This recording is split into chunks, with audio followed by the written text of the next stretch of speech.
മുരിങ്ങയ്ക്ക ഇഷ്ടമില്ലാത്തവരും കഴിച്ചു പോകുന്ന രീതിയിലുള്ള നല്ല ടേസ്റ്റ് ആയിട്ടുള്ള ഒരു മുരിങ്ങയ്ക്ക രസത്തിൻ്റെ റെസിപ്പിയാണ് ചെയ്യുന്നത്. സാധാരണ എന്താ കറി എന്ന് ചോദിക്കുമ്പോൾ രസമാണെന്ന് പറയുമ്പോൾ കേൾക്കുന്ന ആൾക്ക് ഒരു രസവും കാണത്തില്ല. വെള്ളം പോലെയുള്ള കറി എന്നുള്ളൊരു പുച്ഛമാണ് രസത്തിനോട്. അതൊക്കെ മാറ്റിമറിക്കാനായിട്ട് ഇതാ നല്ലൊരു രസത്തിൻ്റെ റെസിപ്പിയാണിത്. ഇത് പാത്രത്തിൽ കുറച്ച് വെള്ളം ഒഴിച്ചിട്ടുണ്ട്. ഇതിനകത്ത് 2 വലിയ മുരിങ്ങയ്ക്കയാണ് എടുത്തിട്ടുള്ളത്. നിങ്ങളുടെ പാത്രത്തിൻ്റെ വലുപ്പം അനുസരിച്ച് നീളത്തിലൊന്ന് കട്ട് ചെയ്യുക. നടുവേ ഒന്ന് കീറിട്ടുകൊണ്ട് കുറച്ച് ഉപ്പ് ചേർക്കുക. കൂടെ തന്നെ കുറച്ച് മഞ്ഞൾപ്പൊടിയോടെ ചേർക്കുകയാണ്. ഇതാ വെള്ളം ഇപ്പോൾ ലെവലിലാണ് ഒഴിച്ചിരിക്കുന്നത്. അല്പം കൂടിയാലും കുറഞ്ഞാലും ഒന്നും കുഴപ്പമില്ല. ഇത് മൂടി വേവിക്കാമേ.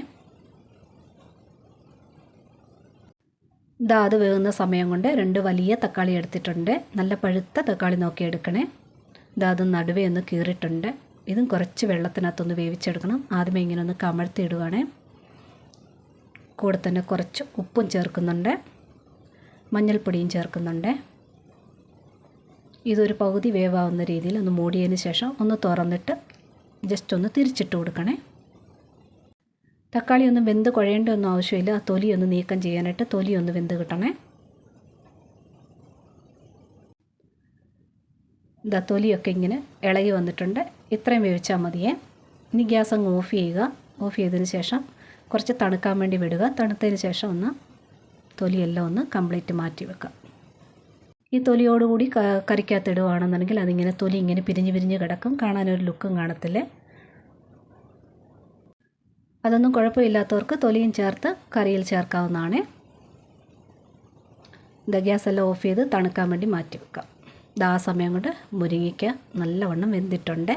ഒന്ന് ചെക്ക് ചെയ്യാനായിട്ട് ഇങ്ങനെ സ്പൂൺ വെച്ചൊന്ന് കുത്തി നോക്കിയാൽ മതി. ഇത് ഗ്യാസ് ഓഫ് ചെയ്യുക. ഇതൊന്ന് ആറാൻ വേണ്ടി മാറ്റി വെക്കുകയാണേ.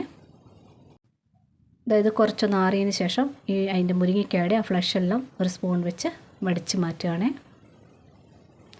പെട്ടെന്ന് നല്ല ഈസി ആയിട്ട് കിട്ടുവേ. കംപ്ലീറ്റ് ആയിട്ട് മാറ്റിയിട്ടുണ്ട്.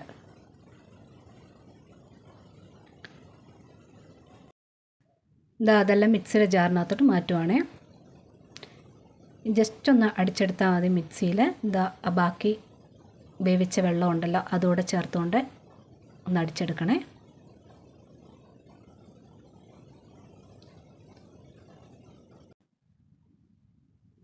ഇതാ അതും അടിച്ചെടുത്തിട്ടുണ്ട്.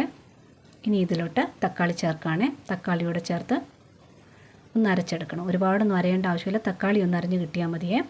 ചൂടോടുകൂടി മിക്സിയുടെ ജാറിനകത്തിട്ട് അടിക്കരുത്. തെറിച്ച് മുകളിലോട്ട് വരും. ചൂടൊന്ന് കുറഞ്ഞതിന് ശേഷം അരയ്ക്കണേ.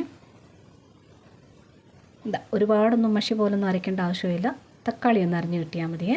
ഇനി ഇതൊരു പാത്രത്തിനകത്തോട്ട് മാറ്റിയിട്ടുണ്ട്. അടുപ്പേ വെക്കാൻ പാകത്തിന് പാത്രത്തിൽ. ഇനി രസത്തിന് ആവശ്യമുള്ള എത്രയും വെള്ളം വേണോ അത്രയും വെള്ളം ഒഴിക്കുകയാണ്. കുറച്ച് തിക്കായിട്ടുള്ള രസമാണ്. അതിനനുസരിച്ച് വെള്ളം ഒഴിക്കുക. വെള്ളം ഒഴിച്ചപ്പോൾ ഉപ്പിൻ്റെ ആവശ്യം വരും. ഇതാ കുറച്ച് ഉപ്പൂടെ ചേർത്തിട്ടുണ്ട്. ഇനി ആവശ്യത്തിന് വാളൻ പുളിയാണ്. പുളി പിഴിഞ്ഞതാണിത്. അതും ചേർത്തിട്ടുണ്ട്. ഇനി വറുത്ത് പൊടിച്ച ജീരകമാണ് ഒരു 1/4 സ്പൂൺ ഇട്ടിട്ടുണ്ട്. അതുപോലെ തന്നെ വറുത്ത് പൊടിച്ച ഉലുവപ്പൊടിയാണ്. അതും ഒരു 1/4 സ്പൂൺ ഇട്ടിട്ടുണ്ട്.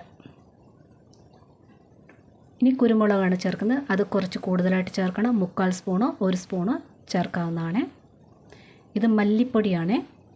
ഒരു 1/2 സ്പൂൺ ചേർത്തിട്ടുണ്ട്. ഇവിടെ മുളക് പൊടി ഉപയോഗിക്കുന്നതേ ഇല്ലേ. ഇനി നല്ല മണമുള്ള കായപ്പൊടി നിങ്ങൾക്ക് കായത്തിൻ്റെ ഇഷ്ടം അനുസരിച്ച് ചേർക്കാവുന്നതാണ്. കൂട്ടിയും കുറച്ച്. ഒരു 10-12 വെളുത്തുള്ളി ഇടിക്കലിനകത്തിട്ടിട്ടുണ്ട്. കൂടെ തന്നെ 2-3 പച്ചമുളക് ചേർക്കുക. ഇത് എരിവ് കുറവുള്ള പച്ചമുളകാണ്. അതുകൊണ്ട് 3 എടുത്തിട്ടുണ്ട്. എരിവ് കൂടുതലുണ്ടെങ്കിൽ 2 ചേർത്താൽ മതിയേ. ഇതൊന്ന് നന്നായിട്ട് ഇടിച്ചെടുക്കുകയാണ്. ഫ്രഷായിട്ട് തന്നെ അപ്പം തന്നെ ഇടിച്ചിടണേ. അപ്പോൾ അതിൻ്റെ നല്ലൊരു ഫ്ലേവറാണ്. അതോടെ ചേർക്കുവാണ്. അതൊരു 2 സ്പൂണോളം ഇടിച്ചതിന് ശേഷം വരുന്നുണ്ട്. അതുപോലെ തന്നെ പ്രത്യേകം ശ്രദ്ധിക്കാൻ ഞാൻ ഇതുവരെയും ഗ്യാസ് ഓണാക്കിയിട്ടില്ല. ഇതെല്ലാം ചേർത്തതിന് ശേഷമാണ് ഗ്യാസ് ഓണാക്കേണ്ടത്. ഇതെല്ലാം ചേർത്തു. ഇനി ഒന്ന് നന്നായിട്ട് ഇളക്കിയിട്ട് ഉപ്പും പുളിയൊക്കെ ഒന്ന് ചെക്ക് ചെയ്യുകയാണ്.